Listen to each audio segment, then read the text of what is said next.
Logan, we hear this from everybody across the country at this time of year. Everybody looks good. Everybody's excited. Everybody's optimistic. We're so much better and all that other business. But I see this in any connection I've got with any kind of Florida State media. I see this online. You've talked about it. James was on this past Wednesday. He talked about it, that the difference in body type for a ton of guys is noticeable. It's obvious. It is obvious. That's what the first thing that came to me, Mark, when we went to fall camp when it began. That offensive line room just completely changed. And even some big changes from the spring, too. I was going back and looking at some videos and clearing some stuff up, clearing some storage off my phone. But going through some of those videos and seeing what guys even looked like in the spring and what they've been able to transform, like DJ Lundy, who still looked chunky to me. Dennis Briggs looked chunky to me. Even Derek McLendon was still trimming off some of his body, and he looks fast off the edge, who also had, we'll talk about him, also had a really good camp in Jacksonville.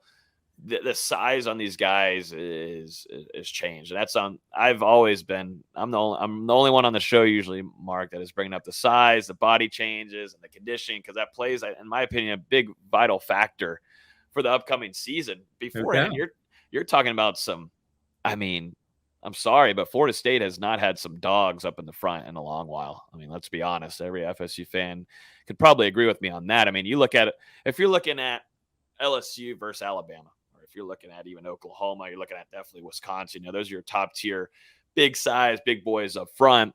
And then if you're watching on Saturdays, you see Florida State play. It didn't a couple of years ago and last year, that they're not competing with that. Florida State's not able to compete there with that. Going into this season, Florida State has that size, and that's something that I've been very excited for, because Coach Atkins has done a really good job there, along with Odell Higgins on the defensive line. And then the biggest shout out goes to Coach Storms and what he's been able to do with these bodies. And it shows not only in the trenches, but for the guys on the outside, like Johnny Wilson coming in 6'7".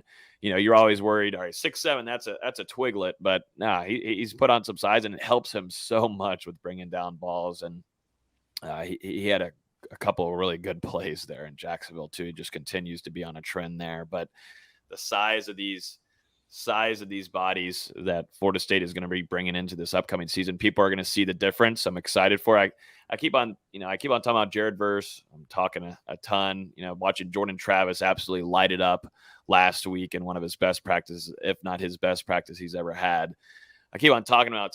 Now I'm ready for people to see it and for their own eyes, and which will be in just a couple weeks against Duquesne in week 0. There's definitely a lot of optimism, Mark, and I think now the FSU media is really hesitant from falling for it, because they've been, kind of screwed in the past by making these predictions and then it just completely flopping. But I think there's a lot more security of depth now, which Florida State hasn't been able to have or hasn't had.